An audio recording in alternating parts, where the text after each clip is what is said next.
oli ku Bokati TV. Leero enkya ne luli Bokati TV. Okay, nkwaniriza nnyo ate mpozi ku Bokati TV. Webale kubeera mpozi ngate otugoberera, webale kubeera mpozi ngate otulaba. Abatugoberera ku mikutu gyaffe gyonna ne ku Facebook tubagamba nti mwebale kubeerayo mpozi ate nga mutambuza bulungi ekintu ekyo nga bwe mukiraba. Wetuli nnyo okubeera mpozi nga tukuwa amawulire naye kennyini obeere nga onyumirwa. Tugudde ku ssimu ey'ekyama, essimu ey'ekyama wakati we yali mukyala wa Sheikh Muzata Kulthum Nabunya, ng'essimu eno ya kyama nnyo ne Shamba Boy, muyite House Boy. Ng'era ki okusinzira ku bigambo ebyogerwa nga either omusajja ono Umaru yali akuba muka Muzata amatooke ate nga bwakola nga mbega wa mukyala wa Muzata nga yamubegera ebifa ku gurawundi batambuza kiki. Era ebigambo bino byogeddwa omukyala ono yonna ne we yanobera ne we yakola atya. Kankutereyo akatambi kano okawulire gwe kennyini otuule osengejje ogende mu comment ombuulire gwe akatambi ako kategeeza ki gy'oli. Nga ali mu kunywa chai oba twabadde tunyumya ku mboozi ki kati ng'alyoka ngamba mbunze nakuwandiikidde akapapula ne nkakuwa. Oba sula yakulabye? Oba sula yakulabye? Sula alabika yandabye nga nkawandiika naye nga gatamanyi gye nkatwala. Kirabika yandabye nga nkakukwasa. Kirabika yandabye nga nkakukwasa. Nze naye nalowoozezza mu bantu babiri, Sulaiman ne Aisha. Kuba jjukira Fadi yabadde taliiwo ne Sulaiman. Kuba wabaddewo ku bantu abayinza okukubira seeka essimu kwabaddeko Sulaiman ne Aisha. Ayinza okuba Sula kubanga Aisha ayinza obutamanya nnyo ate Sula yayogera nnyo.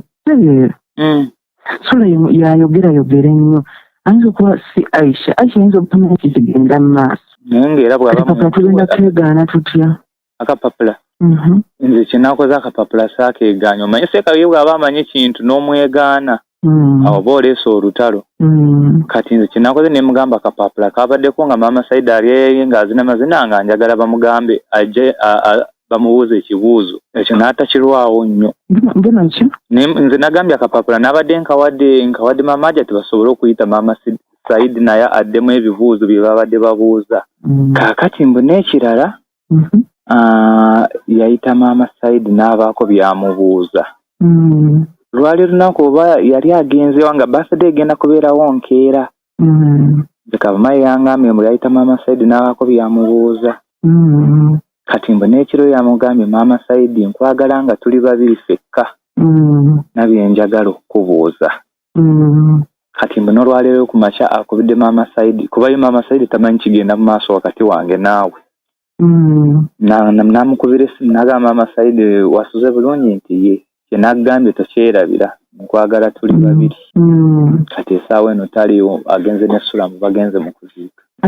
Seeka ne Umaru seeka alina kututiisa okiwulira mwenna abali awo nze mukama wammwe ekitegeera niwembeera mugaye nti Umaru nsitulire ettooke oyiteeke mu mmotoka toyinza kungamba oli nsituzangaani okutwalawa okitegeera.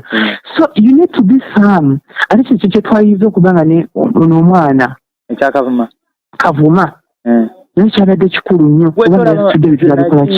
ate singa nategeererawo mu kusooka ebyo ebintu Maama Saidi yandikuyambye n'okubipaakinga kuba nze okimanyi essaawa yonna seeka ateeka okuluwolereza mu nze.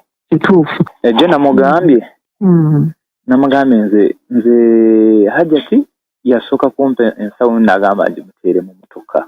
Olwaddako enkera anti bwe yabadde ayogera ekiro ne Sula ng'agamba muze nabadde mu luko lwakututte. Ne mugamba nedda nze Hajjati yampa nsawo emu lwazzeeko Kavuma gwe n'alabye ng'atute ensawo ateeka mu motoka. Mpozi ne byampise jjukira gye we wampise kutwala zirira ebitenge yabadde mu kiigo ng'anaaba kirabika yawulidde ng'ompita.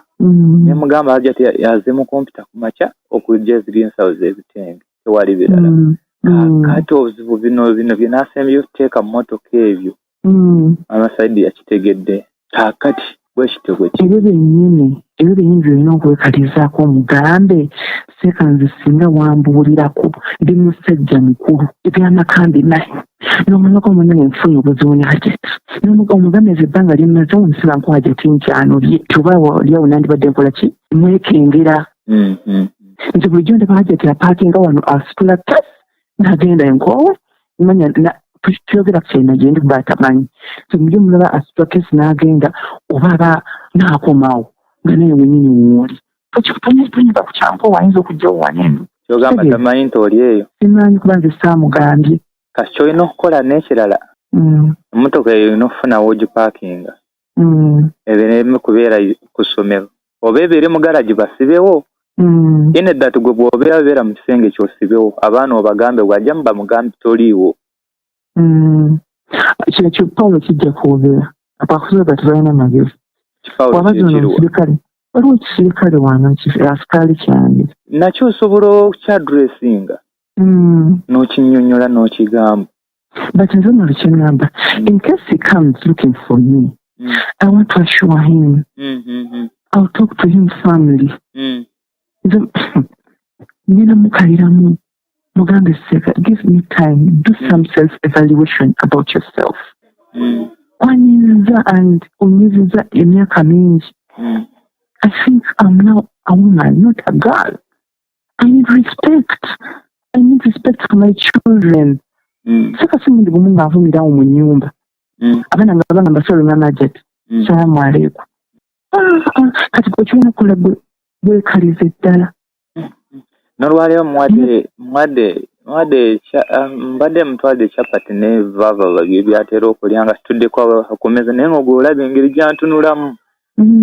Akukutiisa by the way ebikira olina okumakiseka musajja mukulu ate mulwanyi wantala manyi obukodyo he's trying to intimidate you nange ndi musajja mugezi he's trying to intimidate you ne bw'anaakikola nze tagenda kunzigyamu kyayagala tagenda kinzigyamu ye ng'oyinza n'okukyogera mbu nasitulidde kuwona ebintu baba bakugobye nti binadde sibimanyi kyekyo nakugamba maama alina ensobi alina ebizibu maami kye nakugamba leka kabumaya abatwalayo ebintu bwe nabyekaliriza mu bw'omu nzekka kiba kijja kuleeta wali mutuufu nnyo wali mutuufu nze obwongo bwange buli waggulu ate nze nali sigenda nakukkiriza naye lwakuba nze nali nakyenjagala kati bannange kasooka nze kusinga ate olagawo kuliko bwoni mutima ate kati tumaze okugera ensonga enkulu like twogera tetudda mabega kati n'ekirala wali seene akagoyiko akagoyi kako kalungi katete mama Saidi akozeza akanisinze mugambe kanike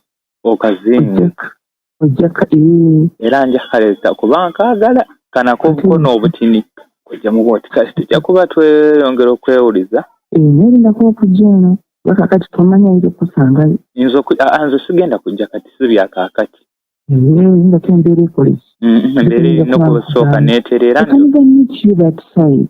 Wanji? I can even meet you. Tuweza n'abasitambula.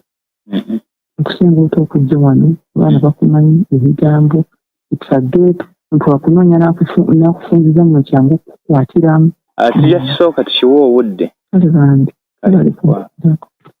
Otyo akatambi okawulidde ku myaka gya Sheikh Muzaata musajja mukulu akugambye ayina omukwano ye yagamba ayina omukwano yakugamba ayina omukwano gwe bw'oba olaba ekyo si bye bimu ku byamuviirako n'okufa kale tetugaana waliyo ebiralalala nga bw'omanyi nti simanya wandibaawo obutwa wandibakola kyekyo nakyo kisoboka naye ebigambo bye badde boogera omwana ono abadde nga wa Sheikh Muzaata ebyokulya nejjukira awo abanga wa musajja munne abaana bano bajooga omusajja ku njagala gye yayagalamu mukyala we gwe baamuwanga wa myaka 16 omukyala bw'atuuka ekiseera n'anoba kitegeeza omusajja ennaku yamuluma nnyo puresha tekukuba nga yeeyongera okulinnya bwe wabaawo n'abaakola ebikyamu nga weewaawo nga gye baali bayisabuyisa mukka mu kisero imagine kyova olaba nze waka saagalayo ba house boy saagala ba house gaalo mukyala wange batosobola kunkolera mirimu egyo girekeewo nja gyekolera byebyo abantu basobola okuttira awantu nga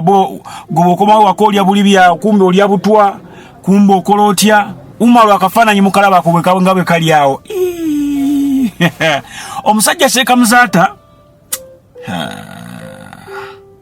yalina omukolo gwe yaliko ogumu n'ayogera ng'ayogeza nnaku okulagira ddala nti mbutuufu waliwo yamutuula mu kifuba.